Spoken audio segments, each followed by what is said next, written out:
Cookery ഷോയിലേക്ക് സ്വാഗതം. ഇന്ന് cookery ഷോയിൽ ചെയ്യാൻ പോകുന്നത് ഒരു കേക്കാണ്, black forest cake. Black forest cake ice ചെയ്യുന്നത് വിപ്പ് ക്രീം വെച്ചിട്ടാണ്. അപ്പൊ എങ്ങനെയാണ് ഇത് ഉണ്ടാക്കുന്നത്, ഇതിനാവശ്യമായിട്ടുള്ള ഇൻഗ്രീഡിയൻസ് എന്തെല്ലാം നോക്കാം.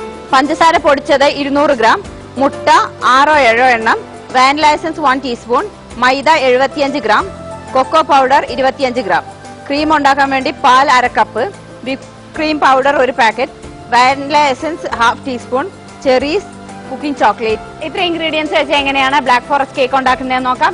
ആദ്യം 7 മുട്ട, 6-7 മുട്ട, ചെറിയ മുട്ടയാണെങ്കിൽ 7 എണ്ണം എടുക്കാം, വലുതാണെങ്കിൽ 6.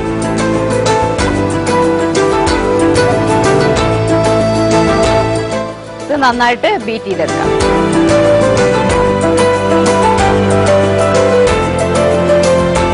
ഇതിലേക്ക് പഞ്ചസാര പൊടിച്ചതാണ് 200 ഗ്രാം പഞ്ചസാര പൊടിച്ചത്.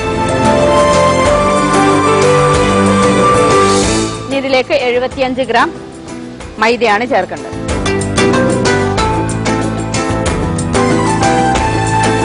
ഇനി 25 gram cocoa powder, 1 teaspoon vanilla essence. ഇനി നന്നായിട്ടൊന്ന് ഫോൾഡ് ചെയ്തെടുത്താലും മതി, അല്ലെങ്കിൽ വളരെ ചെറിയ സ്പീഡിൽ.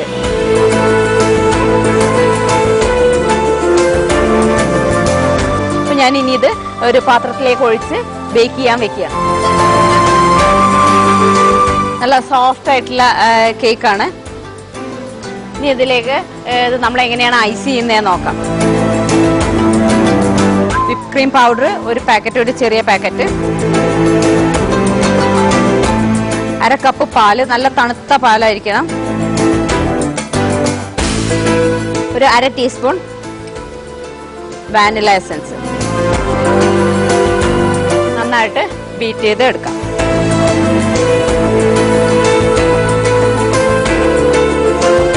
ഒരു കേക്ക് പീസായിട്ട് കട്ട് ചെയ്തു, അതിലൊരു പീസ് എടുത്തു വെച്ചു. അതിൽ ആദ്യം കുറച്ച് ഷുഗർ സിറപ്പ്, അതിന്റെ മുകളിൽ ക്രീം,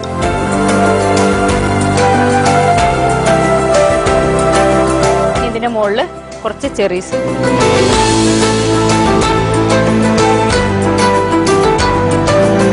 ഇതിന്റെ മുകളിൽ കുറച്ച് ഷുഗർ സിറപ്പ്, നേരത്തെ പോലെ. ഇപ്പൊ ബട്ടർ ഐസിങ്ങിനേക്കാളും കൂടുതൽ വിപ്പ് ക്രീം വെച്ചിട്ടാണ് ഇപ്പൊ ചെയ്യുന്നത് ഐസിങ് എല്ലാം.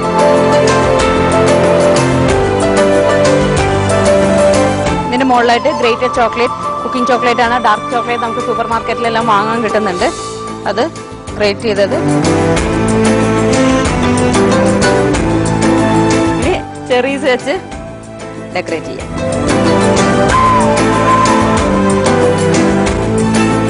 ബ്ലാക്ക് ഫോറസ്റ്റ് കേക്ക് ഉണ്ടായി കഴിഞ്ഞു. നല്ലൊരു കേക്കാണ്, എല്ലാവർക്കും ട്രൈ ചെയ്യാൻ പറ്റുന്ന രീതിയിലാണ് ഞാൻ പറഞ്ഞു തന്നിട്ടുള്ളത്. അതുപോലെ വിപ്പ് ക്രീം വെച്ചാണ് ഇതിന്റെ ഐസിങ് കൊടുത്തിട്ടുള്ളത്. അതുകൊണ്ട് തന്നെ ഇത് കുറച്ച് സമയം ഒന്ന് ഫ്രിഡ്ജിൽ വെച്ചതിന് ശേഷം നമുക്ക് ആവശ്യമുള്ള സമയത്ത് എടുത്ത് കട്ട് ചെയ്ത് എടുക്കാം. അല്ലെങ്കിൽ ക്രീം ആയതുകൊണ്ട് പെട്ടെന്ന് മെൽറ്റ് ആവും. കുറച്ച് സമയം നമ്മൾ ഫ്രിഡ്ജിൽ വെക്കുക, ആവശ്യമുള്ള സമയത്ത് എടുത്ത് കഴിക്കുക. നല്ല